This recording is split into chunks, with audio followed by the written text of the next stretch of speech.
नमस्कार, मैं नितेश सिंह। आप सभी का इस चैनल पर स्वागत है। आशा करता हूँ आप सभी लोग अच्छे होंगे, स्वस्थ होंगे और पढ़ाई भी कर रहे होंगे। ये वीडियो घटना चक्र समान अध्ययन की सीरीज का 12वां वीडियो होगा ये, ठीक है। और अगर हम भारत के भूगोल की बात करें तो जब भूगोल का जो हम पार्ट लेकर शुरू कर किए हुए हैं, इसका भूगोल का ये दूसरा पार्ट होगा, ठीक है। सेकेंड पार्ट है ये। इस वीडियो में आइए बात करते हैं हम आगे। और वीडियो को शुरू करने से पहले एक छोटा सा रिक्वेस्ट है कि अगर आप इस चैनल पे नए हैं तो इस चैनल को सब्सक्राइब करें और अपने दोस्तों के साथ भी इसे शेयर करें, ठीक है। सबसे पहले शुरू करते हैं। इसमें क्वेश्चन नंबर 4 है, जोजिला दर्रा किसको दो जगहों को कौन से दो जगहों को जोड़ता है? तो यहाँ पे बात करेंगे श्रीनगर और लेह को जोजिला दर्रा जोड़ता है। एक चीज ध्यान देंगे यहाँ पे कि जम्मू और कश्मीर अविभाजित में अवस्थित जोजिला दर्रा श्रीनगर और लेह को जोड़ता है।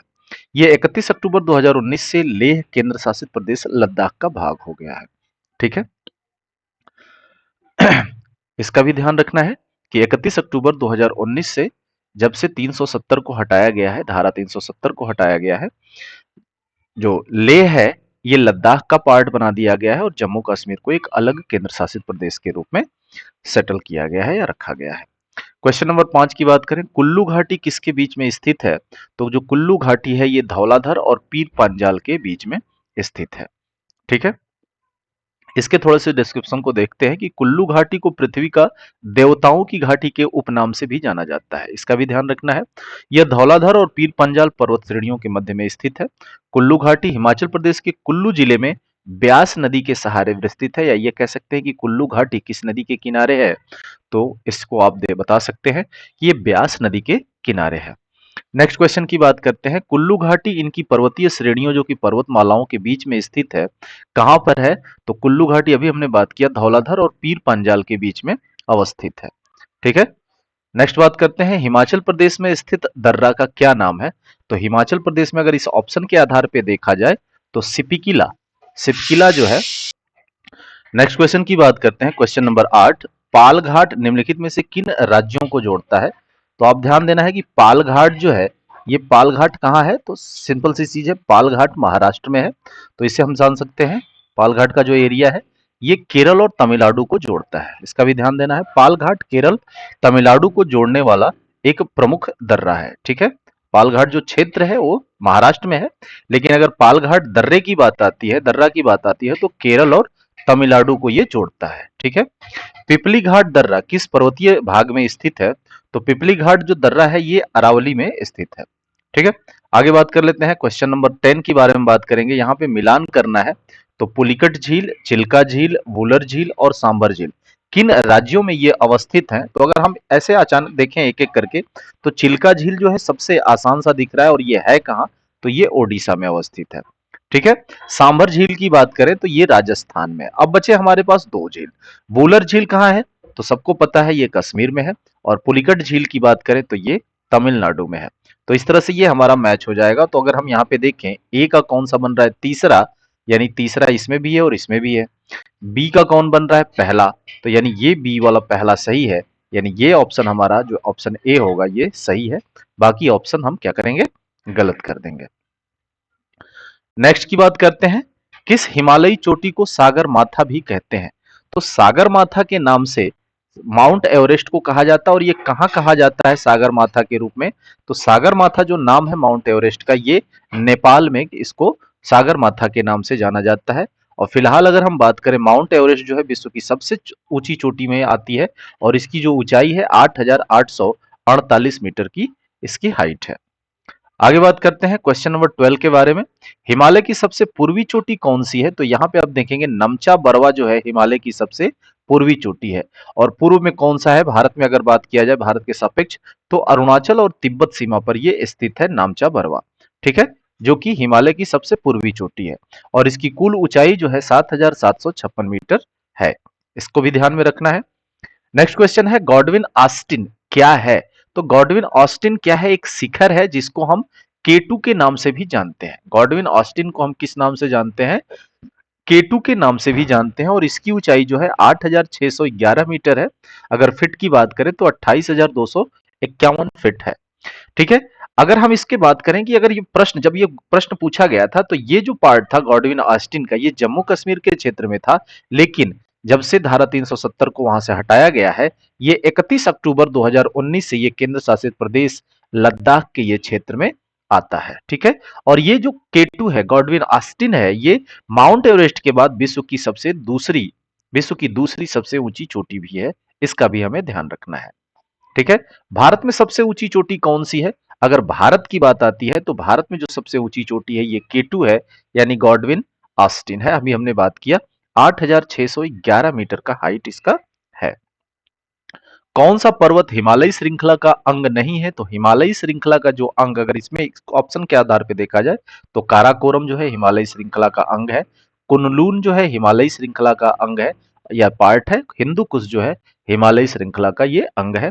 लेकिन जो अरावली की बात करें तो ये इंडिविजुअल है अरावली। ठीक है, अरावली जो है इस श्रृंखला का अंग नहीं है, तो हमारा ऑप्शन जो होगा वो क्या हो जाएगा? अरावली हो जाएगा।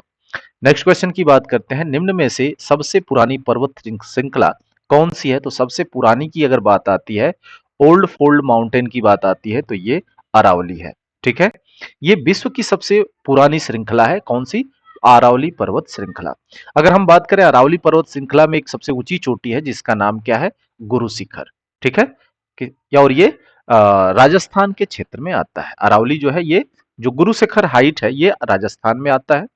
ठीक है, निम्न में से कौन सा एक मोड़दार पर्वत का एक उदाहरण नहीं है?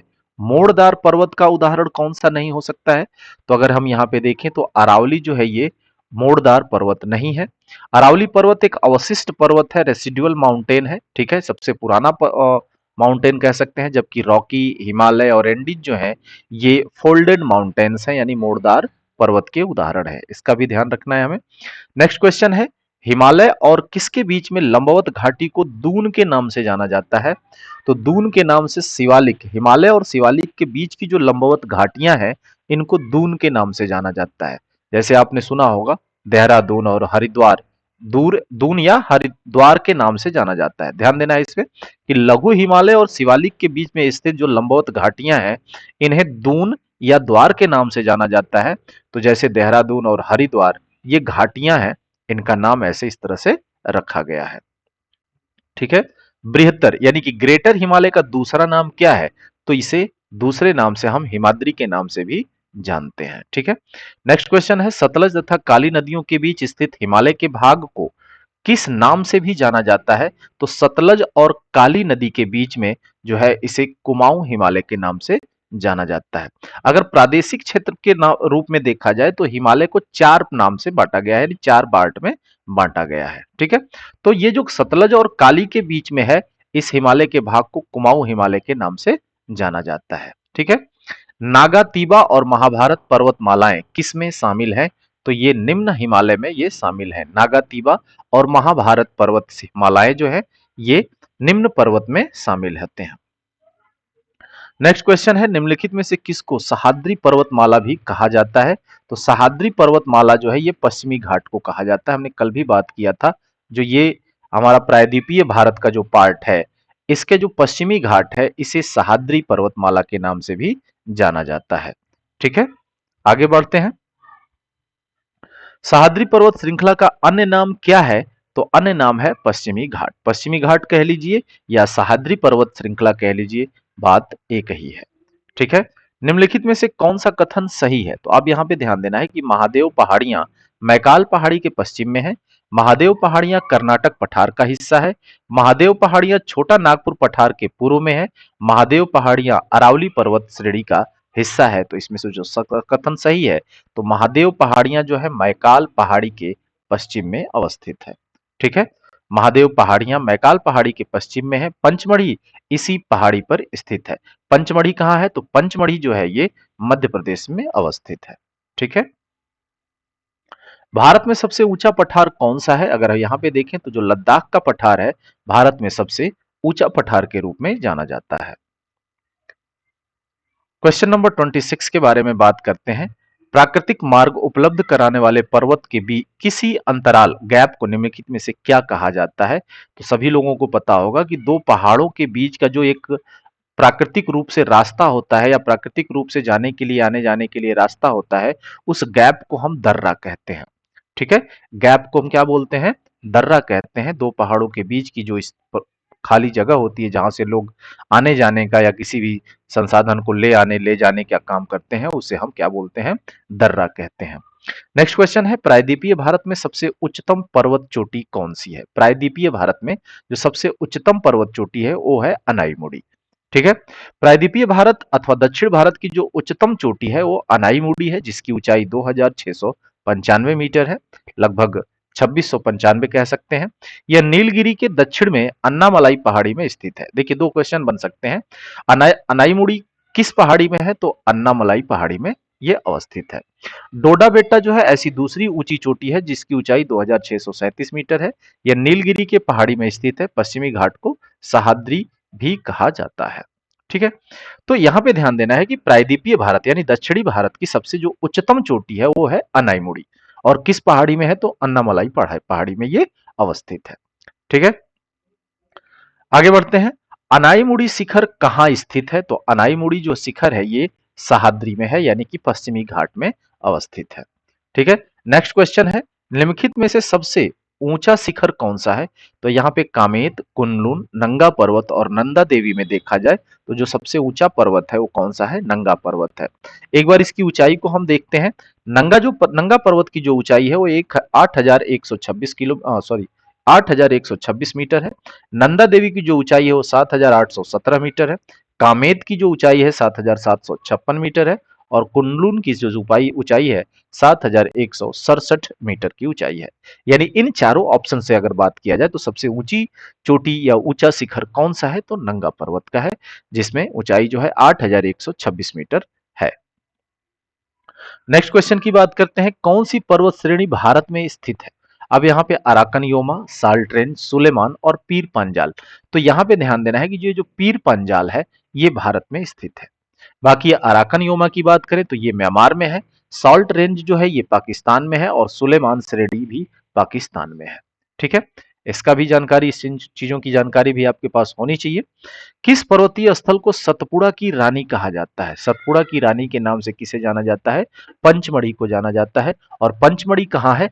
तो मध्य प्रदेश के होशंगाबाद जिले में पंचमढ़ी पर्वतीय स्थल को सतपुड़ा श्रेणियों के बीच स्थित होने और इसकी सुंदर स्थलों के कारण इसे सतपुड़ा की रानी भी कहा जाता है। ठीक है, आगे बढ़ जाते हैं। क्वेश्चन नंबर 32 को के बारे में बात करते हैं। लोकटक झील जिस पर जल विद्युत परियोजना का निर्माण किया गया था किस राज्य में है? तो जो लोकटक झील है ये मणिपुर राज्य में अवस्थित है। ठीक है, आगे बढ़ते हैं। लोकटक है क्या है भाई? तो एक झील है। ठीक है, लोकटक क्या है? एक झील है।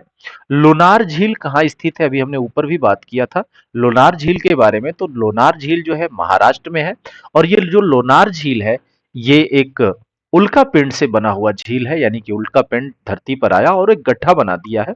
उस गड्ढे में जो पानी भरा रहता है, पानी होता है, उसी झील को या उसे नाम दे दिया गया क्या? लोनार झील। और ये महाराष्ट्र के बुलढाणा जिले में स्थित एक खारे पानी का झील है, ये भी ध्यान देना है, ये खारे पानी का झील है। नेक्स्ट क्वेश्चन के बारे में चलते हैं, बात करते हैं। सबसे बड़ी मानव निर्मित झील कौन सी है? तो सबसे बड़ी जो मानव निर्मित झील है ये है गोविंद सागर। ठीक है, गोविंद सागर है कहां? तो ये पंजाब में है, और इसी पर गोविंद सागर झील पर ही यानी कृत्रिम झील का जो निर्माण है भाखड़ा बांध के कारण हुआ है। भाखड़ा बांध बना और उससे जो पानी का कह सकते हैं कि पानी जो इकट्ठा किया गया वो एक झील का रूप ले लिया, तो उसे मानव निर्मित झील का कहा जाता है, जो कि नाम है उसका गोविंद सागर मानव निर्मित झील। ठीक है, आगे बढ़ते हैं। नागा, खासी और गारो पहाड़ियां कहाँ है? तो नागा, खासी और गारो पहाड़ियां जो है ये पूर्वांचल पर्वतमाला में है। ठीक है, नागा, खासी और गारो पहाड़ियां है कहाँ ये? तो ये मेघालय में आते हैं। ठीक है, मेघालय में है। आगे बात करते हैं, शिव समुद्रम जलप्रपात किस नदी के मार्ग में पाया जाता है? तो शिव समुद्रम जो जलप्रपात है ये कावेरी नदी में या कावेरी नदी के मार्ग में पाया जाता है। ठीक है, बात कर लेते हैं इसके बारे में, डिटेल के बारे में। तो शिव समुद्रम जलप्रपात कावेरी नदी पर स्थित है। यह कर्नाटक के मांड्या जिले में स्थित है। इतना क्वेश्चन पूछा जाता है, दो तरह के क्वेश्चन आ सकते हैं यहाँ पे कि शिव समुद्रम जलप्रपात किस नदी पर है? तो कावेरी नदी पर है, और किस राज्य में है? तो इसका ध्यान रखना है, कर्नाटक राज्य में है। ठीक है। शिव समुद्रम किस नदी द्वारा बनाया गया जलप्रपात है? तो ये कावेरी नदी पर बनाया गया जलप्रपात है। बलतोड़ा हिमनद स्थित है कहां पे? तो बलतोड़ा हिमनद जो है ये काराकोरम पर्वतमाला में अवस्थित है। ठीक है। नेक्स्ट क्वेश्चन है, भारत का सबसे ऊंचा जलप्रपात किस राज्य में है? तो सबसे ऊंचा जलप्रपात की अगर बात आती है तो सबसे ऊंचा जलप्रपात है ये कहां है? तो ये कर्नाटक में है और इसका क्या नाम है? कुंचिकल। ठीक है। भारत का जो सबसे ऊंचा जलप्रपात है वो कौन सा है? कुंचिकल है। इसकी ऊंचाई 455 मीटर है और ये कर्नाटक राज्य में स्थित है। ठीक है। नेक्स्ट क्वेश्चन की बात करते हैं, भारत में सबसे ऊंचा जलप्रपात कौन सा है? तो अभी हमने बात किया कुंचिकल, या यहां पे अगर दिया है तो जोग प्रपात। ठीक है। उपर्युक्त विकल्प दिए गए जलप्रपातों में से जो सबसे ऊंचा है वो कौन सा है? जोग प्रपात है, जिसे गरसोप्पा जलप्रपात भी कहते हैं। जोग जलप्रपात को गरसोप्पा जलप्रपात भी कहते हैं, जिसकी ऊंचाई 253 मीटर है और ये कर्नाटक राज्य की शिमोगा जिले में शरावती नदी पर अवस्थित है। ठीक है। सरावगी नदी पर अवस्थित है। अगर ऐसे बात किया जाए कि भारत का जो सबसे ऊंचा जलप्रपात कौन सा है तो वो है कुंचिकल, ये भी कर्नाटक में है। ठीक है। आगे बात करते हैं, जोग जलप्रपात किस नदी पर है? तो जोग जलप्रपात जो है शरावती नदी पर अवस्थित है कर्नाटक में, जिसकी ऊंचाई है 253 मीटर। ठीक है। आगे बढ़ते हैं, सबसे ऊंचा भारतीय जलप्रपात कौन सा है? सबसे ऊंचा भारतीय जलप्रपात गरसोप्पा है। अगर इसका यहां पे देखा जाए, गरसोप्पा को ही क्या बोला जाता है? जोग जलप्रपात। जोग जलप्रपात। ठीक है। अब बात कर लेते हैं एक नेक्स्ट टॉपिक, मिट्टी। मिट्टी के बारे में हम पढ़ेंगे कि भारत की जो मिट्टियां हैं वो कैसी हैं और किन किन फसलों के लिए वो सुटेबल है। तो भारत के पूर्वी और पश्चिमी तटों में पाई जाने वाली जो मिट्टी है वो कौन सी है? लेटेराइट मिट्टी है। काली मिट्टी और किस नाम से जानी जाती है? तो काली मिट्टी को हम रेगुर मिट्टी के नाम से जानते हैं। भारत में जो लाल मिट्टी है सामान्यतः कौन से क्षेत्र में पाई जाती है? तो दक्षिणी पठार के पूर्वी और दक्षिणी भाग में लाल मिट्टी पाई जाती है। दोआब का क्या मतलब है? तो दोआब का जो मतलब होता है, इसका मतलब होता है दो नदियों के बीच की भूमि, यानी दो नदियों के बीच की जो भूमि होती है उसे दोआब मिट्टी कहते हैं या दोआब क्षेत्र कहते हैं।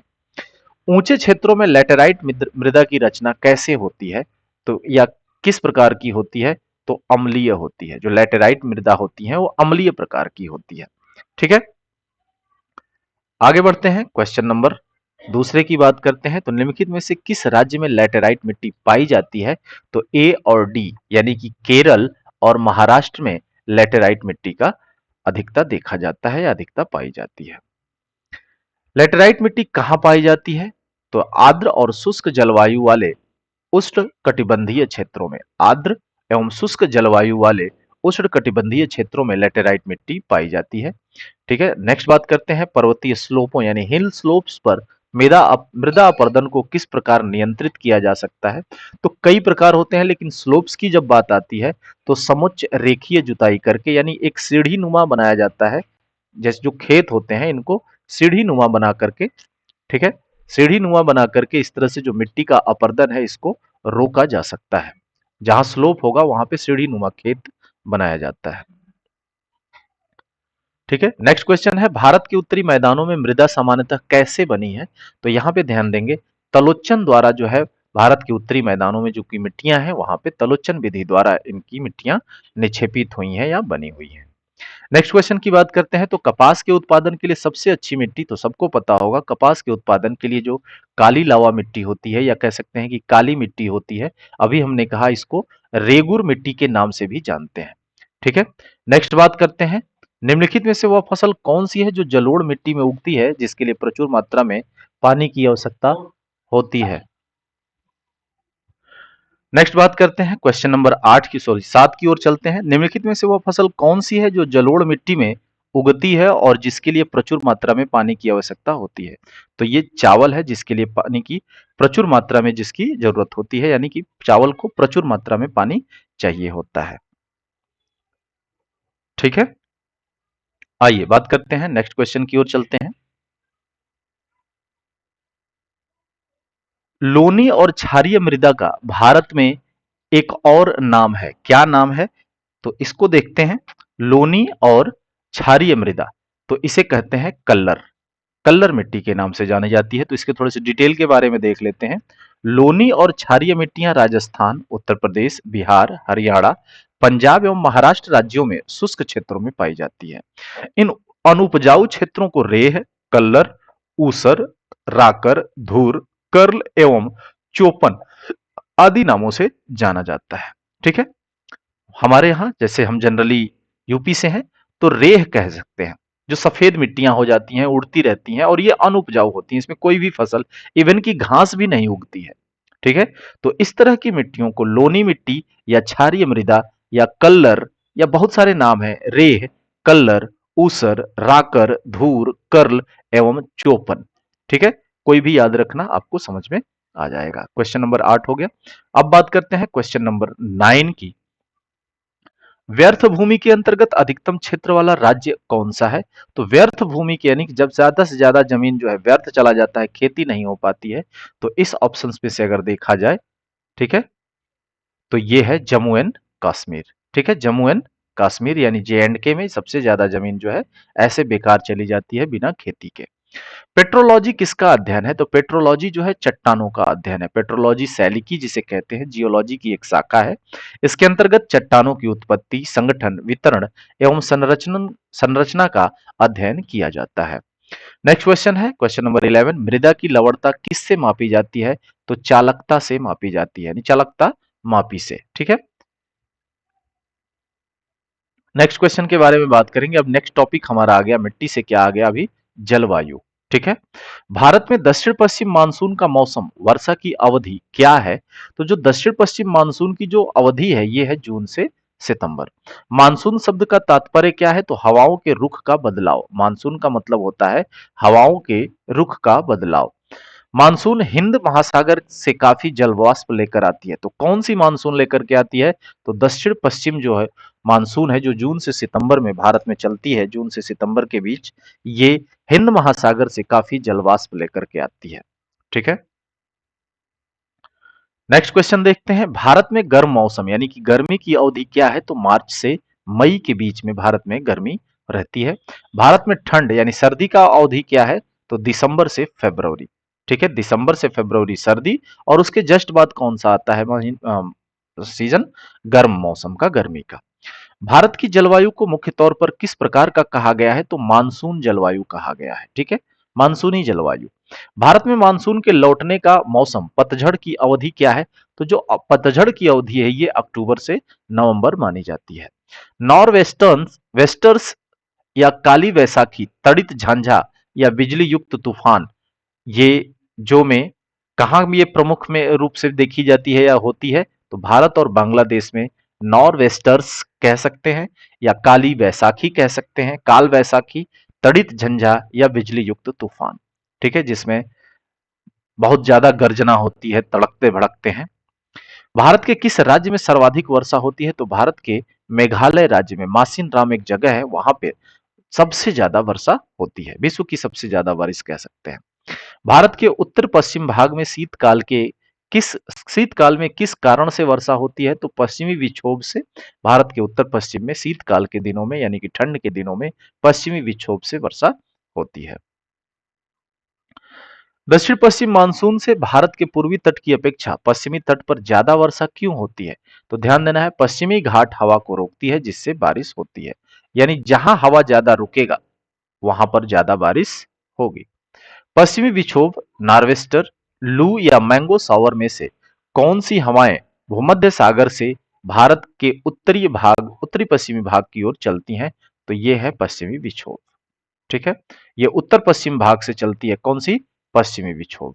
और पश्चिमी विक्षोभ में ही जो शीतकालीन में बारिश होती है, शीतकाल में जब भारत में बारिश होती है तो किस विक्षोभ के कारण होती है? तो पश्चिमी विक्षोभ के कारण होती है। ठीक है, पश्चिमी विक्षोभ के कारण बारिश होती है। नेक्स्ट क्वेश्चन है, पंजाब, पश्चिम बंगाल, केरल तथा गुजरात में किस राज्य में पश्चिमी विक्षोभ यानी वेस्टर्न डिस्टरबेंस के कारण वर्षा होती है? तो पंजाब में पश्चिमी विक्षोभ के कारण वर्षा होती है, ना कि पश्चिम बंगाल, ना ही केरल, ना ही गुजरात में। ठीक है, पंजाब और दिल्ली का जो क्षेत्र होता है यहाँ पर वेस्टर्न वेस्टर्न डिस्टर्बेंस से कारण यानी पश्चिमी विक्षोभ के कारण बारिश होती है। पश्चिमी तथा पूर्वी घाटों में पर्याप्त वर्षा होती है जबकि दक्कन के पठार में बहुत कम वर्षा होती है। इसका क्या कारण है? तो जो दक्कन का पठार है ये एक वृष्टि छाया क्षेत्र है, ठीक है, इसलिए दक्कन के पठार के क्षेत्रों में कम वर्षा होती है। नेक्स्ट क्वेश्चन बात करते हैं, भारत के भूभाग के कितने प्रतिशत भाग पर 75 सेंटीमीटर से कम वर्षा होती है? तो 35% भूभाग पर 75 सेंटीमीटर से कम वर्षा होती है। नेक्स्ट क्वेश्चन की ओर चलते हैं, भारत में सबसे सूखा भाग है कौन सा? तो पश्चिम राजस्थान, जो कि थार मरुस्थल के नाम से जाना जाता है। नेक्स्ट क्वेश्चन है, भारत की जो जलवायु है कैसी है? तो अभी हमने बात किया ऊपर भी, भारत की जो जलवायु है ये मानसूनी जलवायु है। देखिए ये रहा, भारत की जलवायु को मुख्य तौर पर किस प्रकार का कहा जाता है? तो भारत की जलवायु को मानसूनी प्रकार का, यानी कि भारत की जलवायु कैसी है? तो मानसूनी जलवायु है। नेक्स्ट क्वेश्चन है, भारत की जलवायु पर निम्नलिखित में से किसका प्रभाव नहीं पड़ता है? तो भारत की जलवायु पर महासागरीय जो धाराएं हैं इनका कोई प्रभाव नहीं पड़ता है। ठीक है, आगे बढ़ते हैं नेक्स्ट क्वेश्चन की ओर। गर्म शुष्क मौसम के दौरान भारतीय उपमहाद्वीप पर निम्नलिखित में से किस क्षेत्र में निम्नतम दाब रहता है? तो ये पश्चिमोत्तर भारत में जो है इसका निम्नतम दाब रहता है। क्वेश्चन नंबर 6 की बात करें तो दक्षिण पूर्वी व्यापारिक हवाएं बारिश के मौसम में भारतीय उपमहाद्वीप से किसके कारण आकर्षित होती है? तो ध्यान देना है, ये उत्तर पश्चिम भारत में कम वायु दाब के होने से उसी साइड में क्या हो जाती है? आकर्षित हो जाती है। अक्टूबर और नवंबर के महीनों में भारी वर्षा होती है कहां पर? तो कोरोमंडल तट पर।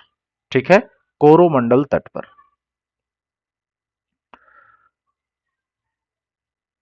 आगे बात करते हैं, उत्तरी पूर्वी मानसून में किस प्रदेश में वर्षा होती है? तो उत्तरी पूर्वी मानसून से जो तमिलनाडु है, यानी कि अगर कह सके यहाँ पे कोरोमंडल का जो तट है यहाँ पर ज्यादातर वर्षा होती है। ठीक है, कौन से मानसून से? उत्तर पूर्वी मानसून से। यहाँ पे देखिए मैच करना है तो इसको हम देख लेते हैं। क्वेश्चन है यहाँ पे, वन की प्रकृति और क्षेत्र, उष्णकटिबंधीय सदारहित, मानसून, समशीतोष्ण और मैंग्रोव। अब यहाँ पे ध्यान देना है कि जो मैंग्रोव है आप इसको तो जानते होंगे, इससे तो रिलेट कर ही रहे होंगे। तो जो मैंग्रोव है ये कहाँ है? तो ये मैंग्रोव जो है पश्चिम बंगाल और उड़ीसा के क्षेत्रों में, तो उड़ीसा तो कोई है नहीं। ठीक है, तो पश्चिम बंगाल चला गया भाई। अब यहाँ पे ऑप्शन देखना है कि चौथे का तीसरा नंबर कौन सा में आता है। एक इसमें आता है, एक इसमें आता है, यानी ये वाला और ये वाला तो हमने क्या कर दिया? रिजेक्ट कर दिया, हटा दिया। अब आगे बढ़ते हैं, मानसून की बात कर लेते हैं। ठीक है, कुछ सुना सुना सा लगेगा या कुछ जाना समझा लगेगा। तो मानसून की जब हम बात करेंगे तो मानसून किससे रिलेटेड है? तो मानसून जो है ये शिवालिक से रिलेटेड है। मानसून किससे रिलेटेड है? शिवालिक से रिलेटेड है। अगर हम फिर इस ऑप्शन में आए तो बी का वन जो है किसके साथ है? इसके साथ है, ये तो पहले ही कैंसिल है। ठीक है, तो ये है। तो अगर इस तरह से हम बात करें तो क्वेश्चन नंबर सी।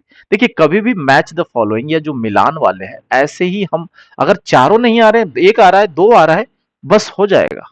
ठीक है, इतना ध्यान रखना है, सभी आना जरूरी नहीं होता है, लेकिन पढ़ना है हमें सभी को, पढ़ करके रखना है कब कौन सा आ जाए। ठीक है, नेक्स्ट क्वेश्चन है, वायुमंडल में प्रायः गर्मी कहां से आती है? तो जो वायुमंडल में जो गर्मी है ये विकिरण से आती है, और ये विकिरण कहां से आती है? तो सूर्य का विकिरण है। ठीक है, नेक्स्ट क्वेश्चन है, चेन्नई को दक्षिणी पश्चिमी मानसून से अन्य स्थानों की अपेक्षा कम वर्षा मिलती है क्योंकि?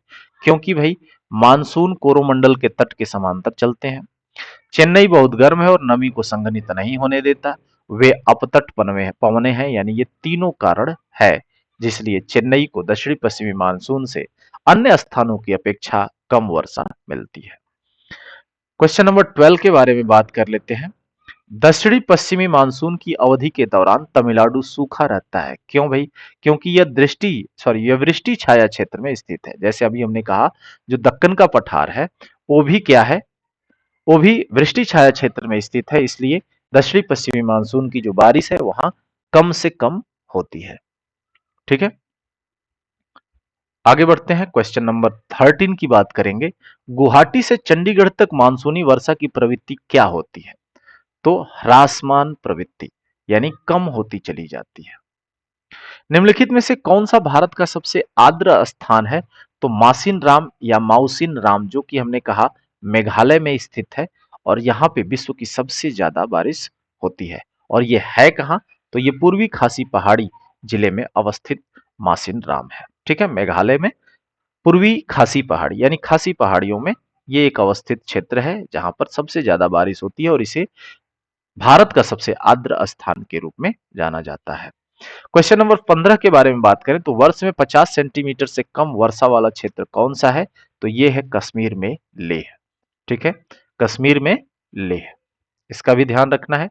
आगे बढ़ते हैं क्वेश्चन नंबर 16 की तरफ। तो भारत के धान के प्रदेश यानी कितने सेंटीमीटर से अधिक वर्षा वाले क्षेत्र में स्थित हैं? तो 100 सेंटीमीटर से अधिक वर्षा वाले क्षेत्रों में धान की बुआई होती है। ठीक है, आगे बात करते हैं। अब हमारा नेक्स्ट टॉपिक आता है क्या? अपवाह तंत्र। अपवाह तंत्र क्या है भाई, इसके बारे में जान लेते हैं कुछ कुछ क्वेश्चनों से जुड़े हुए। तो बिहार के शोक के रूप में किस नदी को जाना जाता है? तो बिहार का शोक जो है कोसी नदी को जाना जाता है। ये बिहार का शोक का क्या मतलब है? तो ध्यान देना है कि ऐसी चीजें जिससे उन लोगों को या वहां के आसपास के निवासियों को शोक मिलता हो यानी दुख होता हो, उसे हम शोक का नाम देते हैं। तो बिहार में शोक कौन फैलाता है, दुख कौन लाता है? तो ये कोसी नदी है, जो हर बार इसमें बाढ़ का पानी आ जाता है, भर जाती है और ये शहरों शहरों तक, गांव गांव तक पानी फैल जाता है। ठीक है, इसलिए कोसी नदी को बिहार का शोक कहा जाता है। चंबल नदी किसकी उपनदी है? तो चंबल नदी जो है ये यमुना की उपनदी है, यानी यमुना जो है जाती है तो इसमें बीच में ही चंबल नदी जाकर के मिल जाती है, इसलिए चंबल नदी को यमुना की उपनदी का नाम दिया जाता है।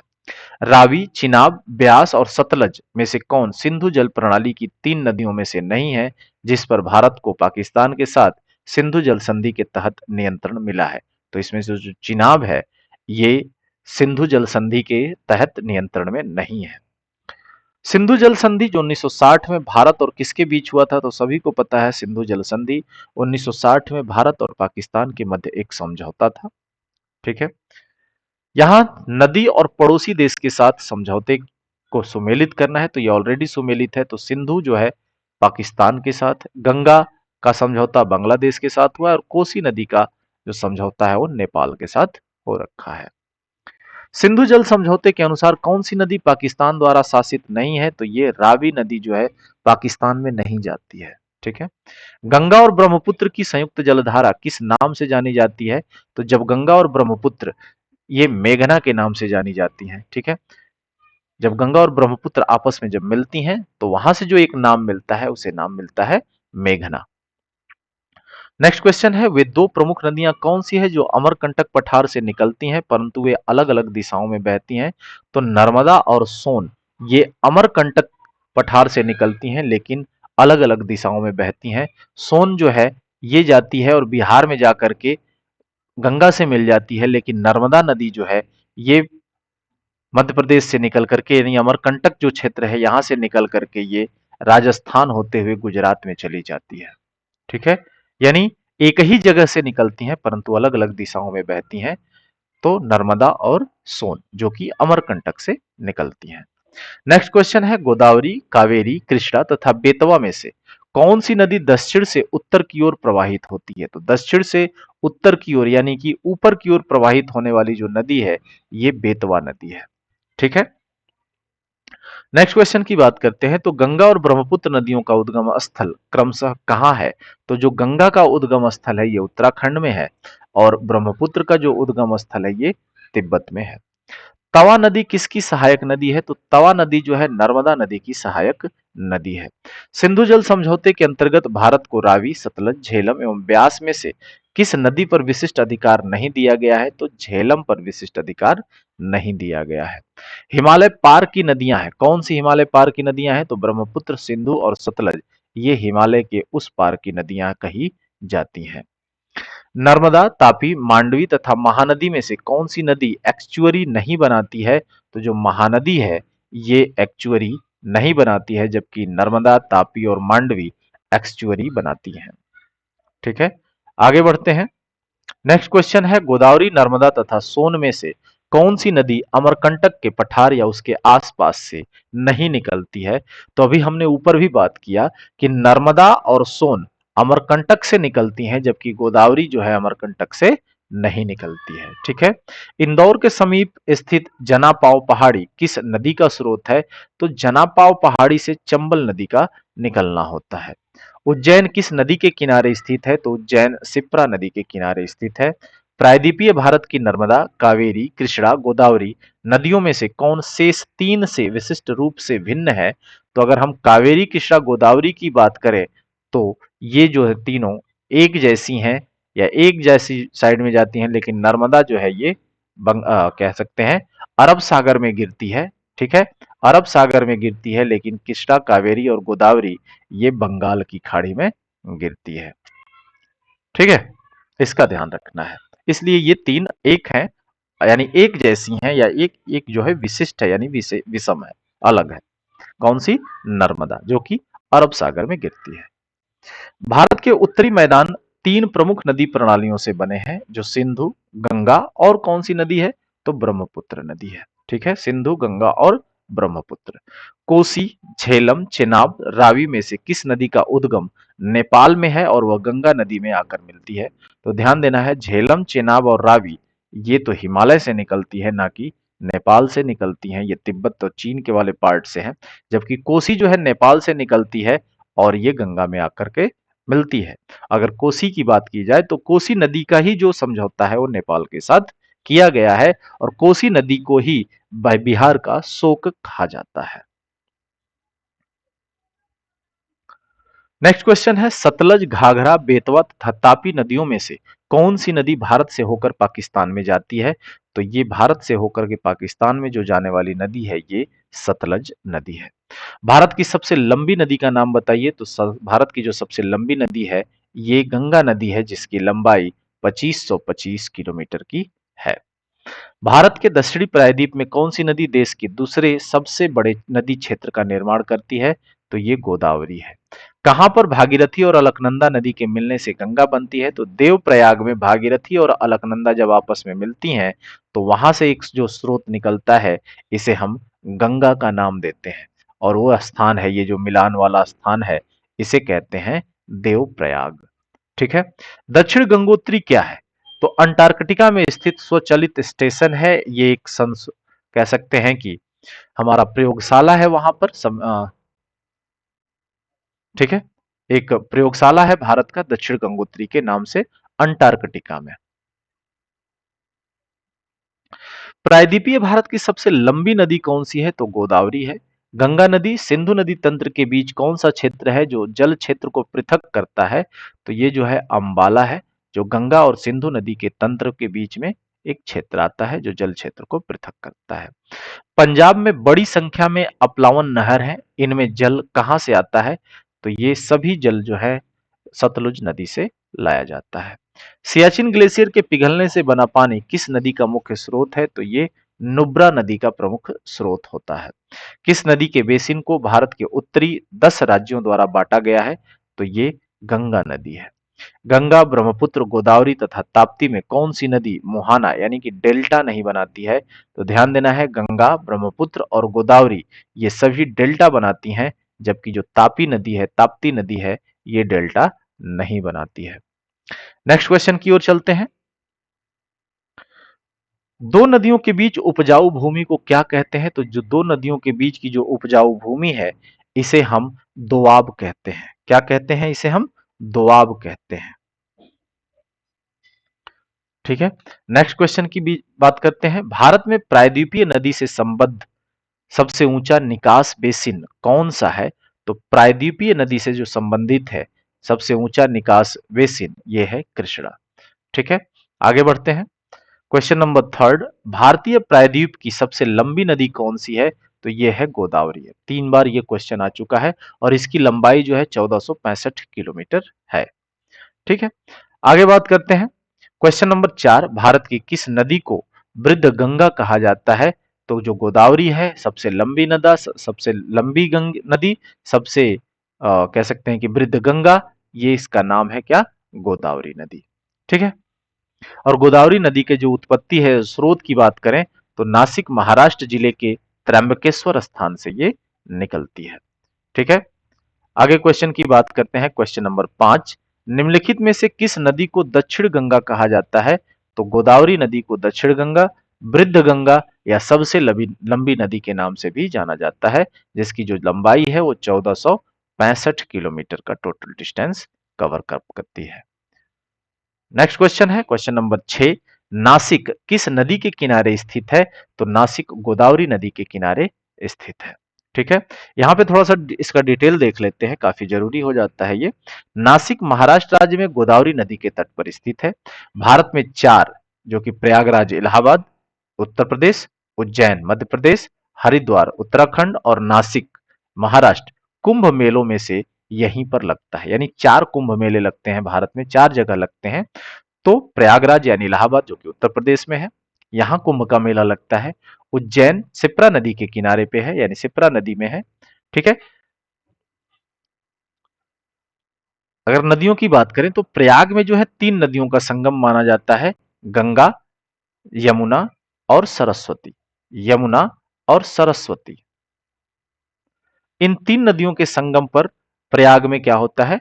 कुंभ का आयोजन होता है। उज्जैन शिप्रा नदी में प्रयाग का आयोजन कुंभ का आयोजन होता है।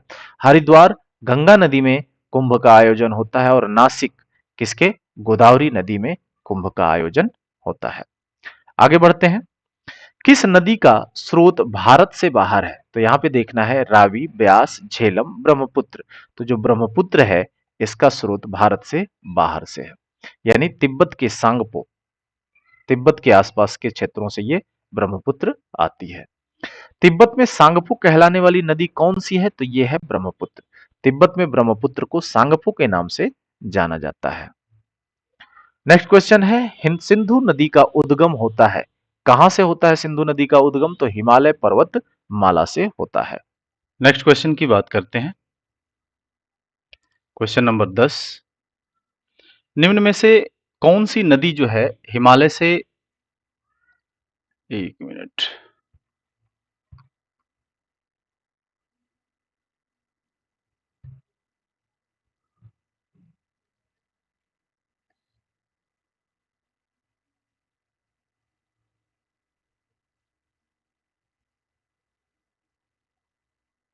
तो एक मिनट,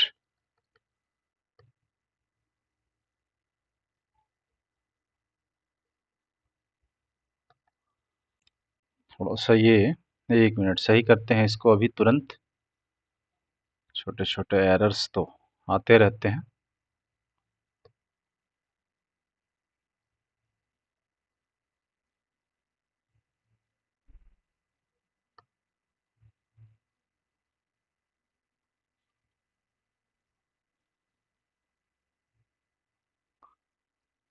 ठीक है,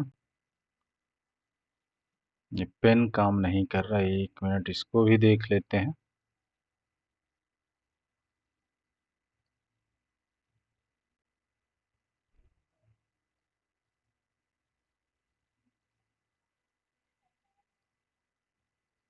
ठीक है, आइए शुरू करते हैं। क्वेश्चन नंबर 10 है, निम्न में से कौन सी नदी हिमालय से परे की नदी है, यानी हिमालय से दूर की नदी है? तो अगर यहाँ पे देखा जाए तो गंगा, सतलज, यमुना और रावी। जो सतलज है हिमालय से परे है, यानी हिमालय के उस पार है, हिमालय के उस पार या कह सकते हैं हिमालय के पार की नदी है। ठीक है, सतलज नदी जो है हिमालय से पार से उद्गमित होने वाली प्रमुख नदियां हैं, नदियों में से एक है। सिंधु एवं ब्रह्मपुत्र नदी भी हिमालयी पार क्षेत्र से उद्गमित होती हैं। ठीक है, नेक्स्ट क्वेश्चन है, निम्नलिखित में से कौन सी नदी भारतीय भूक्षेत्र में नहीं निकलती है या भूक्षेत्र से नहीं निकलती है? तो अगर हम भारतीय भूक्षेत्र से नहीं निकलने की बात करें तो गंगा, ब्रह्मपुत्र, सतलज, महानदी सभी तो निकलती हैं, लेकिन अगर इसके डिटेल के देखें तो सिंधु, सतलज, ब्रह्मपुत्र तीनों नदियों का उद्गम क्षेत्र हिमालय पार क्षेत्र तिब्बत में है। ठीक है, सिंधु नदी मानसरोवर झील के पास से निकलती है और सतलज नदी तिब्बत में राकस ताल से तथा ब्रह्मपुत्र नदी आंगसी ग्लेशियर से निकलती है, जबकि गंगा और महानदी जो है भारतीय भूक्षेत्र से ही निकलती हैं। तो यहाँ पे दो नदियां हो गई, गंगा और ब्रह्मपुत्र, सॉरी, गंगा और महानदी की बात करें तो ये भारतीय भूक्षेत्र से निकलती हैं, जबकि ब्रह्मपुत्र और सतलज जो है भारतीय भूक्षेत्र से नहीं निकलती, यानी कि जो सोर्स है वो भारत से नहीं है, भारत के बाहर से है, इसलिए यहाँ पे दो ऑप्शन बनेंगे। ठीक है, बी, सॉरी, क्या था, बी और सी। ठीक है, ऑप्शन बनेगा बी और सी। नेक्स्ट क्वेश्चन की बात करते हैं, क्वेश्चन नंबर 12। निम्नलिखित में से कौन सी नदी हिमालय के पार से निकलती है, यानी हिमालय के पार से निकलने वाली कौन सी नदी है? सिंधु है। गंगा हिमालय के इधर से ही है, सरस्वती भी है, यमुना भी है। तो हिमालय पार से निकलने वाली जो नदी है ये है सिंधु नदी। ठीक है। क्वेश्चन नंबर 13 की बात करते हैं, तो भारत में कौन सी नदी को खुला नाला कहा जाता है? तो खुला नाला के नाम से जानी जाती है यमुना, क्योंकि इसमें टोटल जो है इतना प्रदूषित जल इसमें डाला गया है कि इसका जो पानी है ऐसे ही ये ब्लू पानी है या कह सकते हैं ब्लैक पानी है, लेकिन नाले की वजह से इसका पानी थोड़ा सा भी विजिबल नहीं है। इतना पोल्यूटेड ये वाटर हो गया है या ये नदी हो चुकी है। क्वेश्चन नंबर 14 की बात करें, तो भारत में कौन सी नदी विभ्रंश घाटी में बहती है? विभ्रंश घाटी में बहने वाली कौन सी नदी है? तो यहां भी स्टार लगा हुआ है, यानी कि कहीं ना कहीं कुछ गड़बड़ है, दो या दो से अधिक नदियां हैं। ठीक है। तो अगर हम डिटेल की बात करें तो भारत की नर्मदा, ताप्ती एवं दामोदर नदियां जो है भ्रंश घाटी में प्रवाहित होती हैं। नर्मदा घाटी और ताप्ती जो है ये अरब सागर में गिरती हैं, जबकि दामोदर नदी हुगली नदी में मिलती है। और दामोदर नदी को बंगाल का शोक भी कहा जाता है, क्योंकि इसमें प्रायः तबाही मचाने वाली बाढ़ आती है। तो यहाँ पे तीन नंबर नदियां की बात आती है भ्रंश घाटी में, तो नर्मदा, तापी और दामोदर। ठीक है। अब ऑप्शन की बात करें यहाँ पे, तो ये पूछ रहा है नर्मदा, कावेरी, कृष्णा और तापी में से कौन विभ्रंश घाटी में या भ्रंश घाटी में बहती है? तो नर्मदा और तापी ये दो नदियां हैं, यानी ऑप्शन होगा A+D। ठीक है। आगे बढ़ते हैं। क्वेश्चन नंबर 15 है, भागीरथी और अलकनंदा के संगम पर स्थित है। कहां पर स्थित है भागीरथी और अलकनंदा? तो देवप्रयाग। अभी हमने ऊपर भी बात किया कि भागीरथी इधर से आ रही है, अलकनंदा इधर से आ रही है, और ये मिलती है कहां पे? ये दोनों नदियां मिलती हैं देवप्रयाग में। और देवप्रयाग से एक सोर्स बन के निकलती है, और इस सोर्स का नाम है क्या? गंगा। ठीक है। आगे बढ़ते हैं। क्वेश्चन नंबर 16 की बात करें, तो भागीरथी और अलकनंदा गंगा में कहां पर मिलती हैं? तो वही क्वेश्चन है, देवप्रयाग में मिलती हैं। भागीरथी और अलकनंदा का संगम कहां पर होता है? तो ये होता है देवप्रयाग। कितना क्वेश्चन इसमें पूछा गया है। निम्नलिखित में से भारत में तलछट को परिवाहित करने वाली प्रमुख नदी कौन सी है? तो तलछट को जो है परिवाहित करने की जो प्रमुख नदी है वो है गंगा। ठीक है। आगे बढ़ते हैं। क्वेश्चन नंबर 19 के बारे में बात करते हैं, तो निम्नलिखित में से कौन सी नदी अपना रास्ता बदलते रहने के लिए प्रसिद्ध है? तो यह है कोसी नदी। कभी भी कहीं से भी बहना शुरू कर देती है, इसीलिए इसे बिहार का शोक कहा जाता है। ठीक है। अगर इसके डिटेल को देखें तो कोसी एक पूर्ववर्ती नदी है। इसकी मुख्य धारा अरुण एवरेस्ट चोटी के उत्तर में तिब्बत से निकलती है, नेपाल के मध्य हिमालय को पार करते ही पश्चिम की ओर इसमें सुनकोसी तथा पूर्व की ओर तमुर कोसी आकर के मिलती है। अरुण से मिलने के बाद यह सप्तकोसी बन जाती है। प्रायः मार्ग बदलने की प्रवृत्ति के कारण इसे बिहार का शोक भी कहा जाता है। ठीक है। बिहार का विषाद या शोक है कौन सी नदी है भाई? तो कोसी नदी है। ठीक है। क्वेश्चन नंबर 21 की बात करें, तो भारत की निम्न नदियों में से कौन सी नदी जो है डेल्टा नहीं बनाती है? तो डेल्टा ना बनाने वाली जो नदी है वो कौन सी है? ताप्ती नदी है। ठीक है। आगे बढ़ते हैं। निम्न में से कौन सा राज्य नर्मदा नदी घाटी का हिस्सा नहीं है? तो नर्मदा नदी की घाटी का हिस्सा जो है ये राजस्थान नहीं है। ठीक है। आगे बढ़ते हैं। क्वेश्चन नंबर 23, प्रायद्वीपीय भारत की निम्नलिखित में से कौन सी नदी अरब सागर में नहीं मिलती है? तो अरब सागर में कहाँ है? ये देखिए, ये जो हमारा ये प्रायद्वीपीय भारत हो गया, इसमें कौन सी नदी अरब सागर में नहीं मिलती है? तो पेरियार, कावेरी, नर्मदा, ताप्ती। तो ध्यान देना है, पेरियार, नर्मदा और ताप्ती ये अरब सागर में ही मिलती हैं, जबकि जो कावेरी नदी है ये कहाँ मिलती है? बंगाल की खाड़ी में मिलती है। ठीक है। क्वेश्चन नंबर 24 की बात करें, तो इंद्रावती, प्राणहिता तथा सबरी निम्नलिखित में से किसकी उपनदियां हैं? तो ये जो है गोदावरी की उपनदियां हैं। इंद्रावती, प्राणहिता और सबरी ये गोदावरी की उपनदियां हैं। क्वेश्चन नंबर 25 के बारे में बात करें, तो निम्न में से कौन सी नदी दक्षिण से उत्तर की ओर बहती है? तो दक्षिण से उत्तर की ओर बहने वाली जो नदी है ये सोन नदी है, यानी यहां से निकलती है तो ये उत्तर की ओर बहते हुए कहाँ जाती है? बिहार में पटना के पास मिल जाती है। किससे? गंगा से। ठीक है। पटना के निकट गंगा से मिल जाती है। अब यहाँ पे सहायक नदी और मुख्य नदी के बीच में क्या करना है, मिलान करना है। कौन सा, इसमें कह रहा है कि कौन सा मिलान सही है। तो चंबल जो है यमुना की सहायक नदी है, ठीक है। सोन नर्मदा की है, नहीं। मानस ब्रह्मपुत्र की है। तो अगर इसको देखा जाए, ठीक है, तो ये मानस जो है ये ब्रह्मपुत्र की है। तो अगर एक और तीन कोई ऑप्शन है, नहीं है, यानी कि यहाँ पे एक और तीन ऑप्शन नहीं है, हमारा जो जवाब होगा वो एक और तीन होगा। यानी चंबल यमुना की सहायक नदी है, मानस ब्रह्मपुत्र की सहायक नदी है, सोन जो है ये गंगा की सहायक नदी है, ना कि नर्मदा की है। ठीक है, आगे बढ़ते हैं, क्वेश्चन नंबर 27 की ओर चलते हैं। निम्नलिखित में से कौन सी नदी ज्वार नदमुख यानी एस्चुअरी बनाती है। तो एस्चुअरी बनाने वाली जो नदी है ये इसमें नर्मदा है, ठीक है, जो कि अमरकंटक से निकलती है। क्वेश्चन नंबर 28 की बात करें तो निम्नलिखित में से कौन सी नदी अरब सागर में गिरती है। तो अरब सागर में गिरने वाली नदी कौन सी है, नर्मदा है। ठीक है, गंगा और यमुना, यमुना तो जाकर के इलाहाबाद प्रयागराज में गंगा से मिल जाती है, और गंगा जो है बहते हुए जाती है फिर ब्रह्मपुत्र से मिलती है, जहां पे नाम हो जाता है मेघना। ठीक है, और फिर जब आगे बढ़ती है तो ये जब गंगा पश्चिम बंगाल में जाती है तो इसका नाम हो जाता है पद्मा, इसका भी ध्यान रखना है।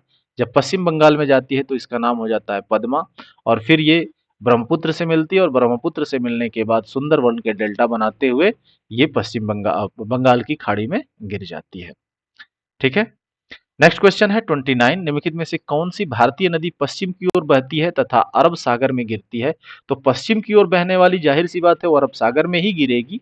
ठीक है, तो उसमें से कौन सी नदी है, नर्मदा नदी है। क्वेश्चन नंबर 30 की बात करें तो विजयवाड़ा किस नदी के किनारे स्थित है। तो विजयवाड़ा जो है कृष्णा नदी के किनारे, और है कहाँ ये विजयवाड़ा, तो आंध्र प्रदेश स्टेट में है, राज्य में है, और ये कृष्णा जिले में कृष्णा नदी पर अवस्थित है। सतपुड़ा और विंध्य के बीच कौन सी नदियां बहती हैं। सतपुड़ा और विंध्य के बीच नर्मदा नदी बहती है, यानी नर्मदा नदी ये अगर बह रही है तो एक साइड सतपुड़ा है, यानी इधर विंध्य है, ऊपर विंध्य है, और नीचे कौन सी है, सतपुड़ा है। ठीक है, नेक्स्ट क्वेश्चन की बात करते हैं। तो निम्नलिखित में से कौन सी नदी विंध्य सतपुड़ा पर्वत श्रेणियों के बीच बहती है। तो अभी हमने बात किया नर्मदा नदी जो है विंध्य और सतपुड़ा नदी के बीच में, सॉरी पहाड़ियों के बीच में, या सतपुड़ा और पहाड़ी पर्वत श्रेणियों के बीच में बहती है। ठीक है, नेक्स्ट क्वेश्चन है 33। यहाँ पे जोड़ी मिलाना है, यानी मिलान करना है जबलपुर, पेरिस, लंदन और लाहौर। ठीक है, कौन सा शहर किस नदी के किनारे स्थित है। तो अब यहाँ पे देखिए दो जो नदियां हैं या दो जो शहर हैं, अगर हम जबलपुर और अ, ये तो यहाँ लोकल दिख रहे हैं, एक लाहौर हो गया पाकिस्तान में। तो पाकिस्तान जो है किस नदी के किनारे हो सकता है, पाकिस्तान जो है रावी नदी के किनारे हो सकता है लाहौर, और जबलपुर जो है ये नर्मदा नदी के किनारे हो सकता है। ठीक है, फिर अगर इसमें अब देखिए यहाँ पे ऑप्शन देख लीजिए, ए का दो हो गया और डी का क्या हो गया, ए का दो हो गया, डी का क्या हो गया, वन हो गया। कहाँ दिख रहा है भाई ए का दो और डी का वन, ये ऑप्शन एक में दिख रहा है। तो हम दो को नहीं भी जानते हैं अगर, तो हमारा ऑप्शन क्या हो जाएगा, सही हो जाएगा। ठीक है, आगे बढ़ते हैं, एक बार मिस्र से फिर से देख लीजिए। याद रखने के लिए जबलपुर जो है नर्मदा नदी के किनारे, पेरिस जो है सीन नदी के किनारे, लंदन जो है टेम्स नदी के किनारे, और लाहौर रावी नदी के किनारे अवस्थित है। पूछ रहा है क्वेश्चन किस नदी का संबंध पंजाब से नहीं है। तो पंजाब का जो संबंध है वो राप्ती नदी से, सॉरी ताप्ती नदी से नहीं है। ठीक है, ताप्ती नदी मध्य प्रदेश के बैतूल जिले के मुल्ताई नामक स्थान से या उसके पास से सतपुड़ा श्रेणी से निकलती है, और इसका संबंध पंजाब से नहीं है, यानी पंजाब में ये नहीं बहती है। सूरत किस नदी के तट पर स्थित है। तो सूरत की अगर बात किया जाए तो सूरत जो है कहाँ है, गुजरात में है, और ये सूरत जो है ताप्ती नदी के किनारे पर या निकट स्थित है। ठीक है, भारतीय मरुस्थल की एक महत्वपूर्ण नदी कौन सी है। भारतीय मरुस्थल की जो एक महत्वपूर्ण नदी है ये है लूनी नदी। ये भारतीय मरुस्थल की महत्वपूर्ण नदी है जो कि अजमेर के दक्षिण पश्चिम के में अरावली श्रेणी से निकलती है, और यह 320 किलोमीटर लंबी है तथा कच्छ के रण में विलुप्त हो जाती है, यानी समुद्र में नहीं मिलती है।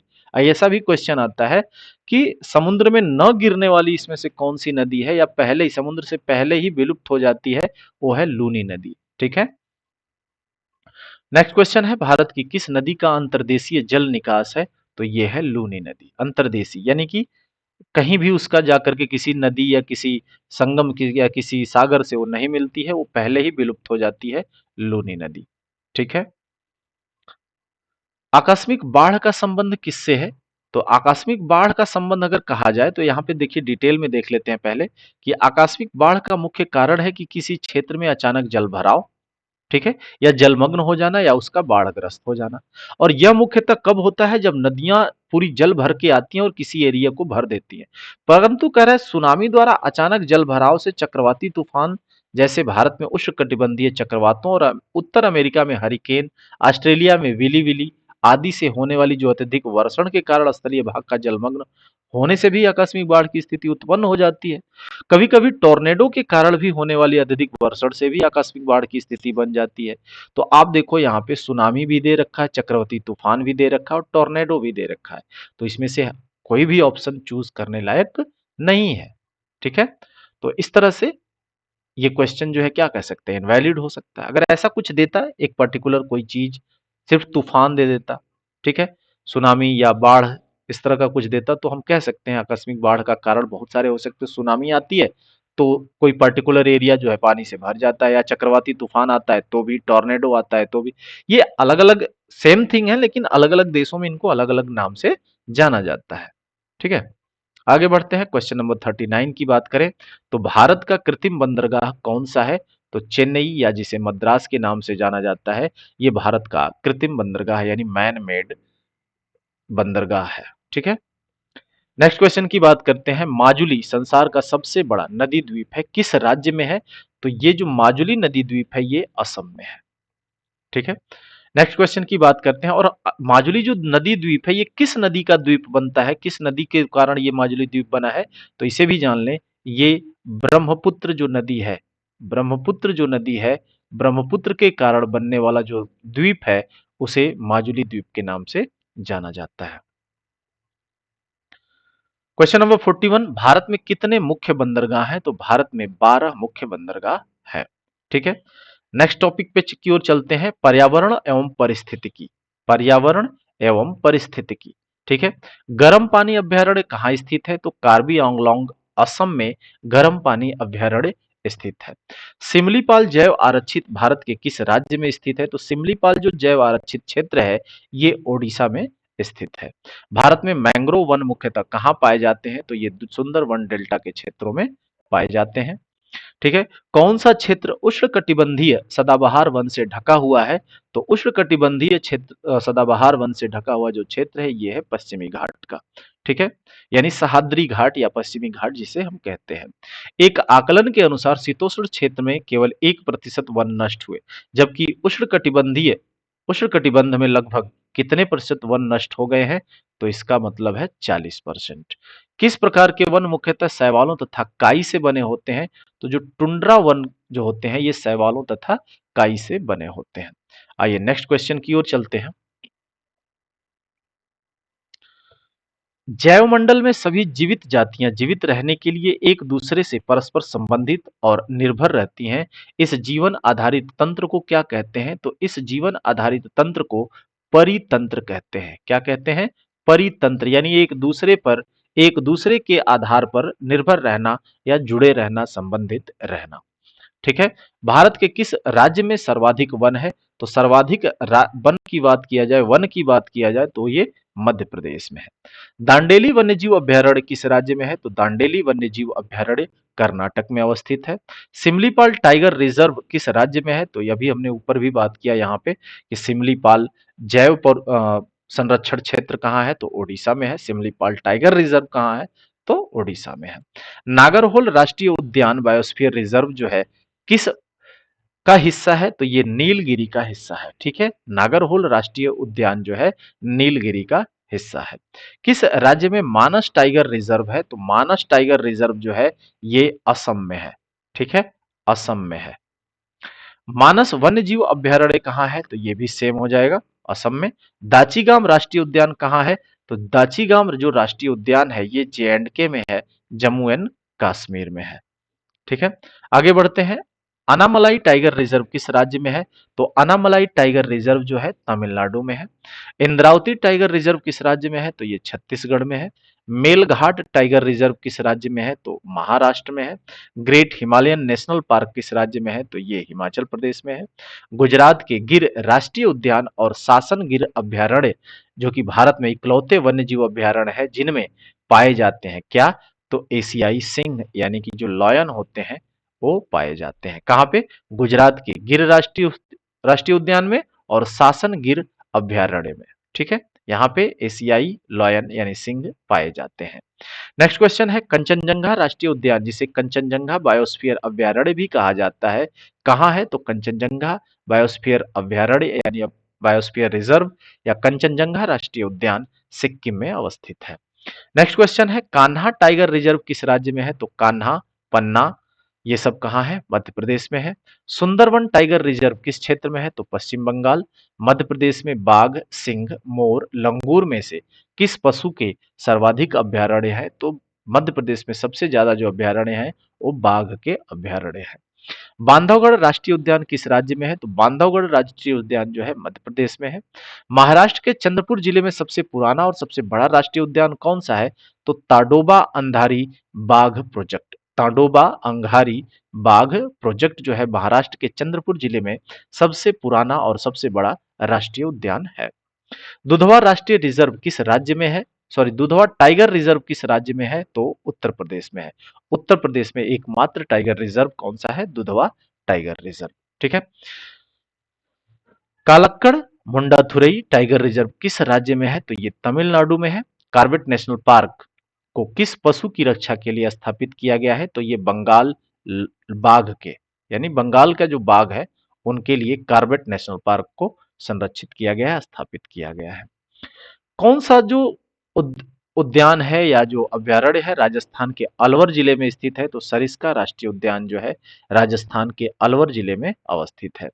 केवलादेव राष्ट्रीय उद्यान कहाँ है? तो ये राजस्थान के भरतपुर डिस्ट्रिक्ट में अवस्थित है।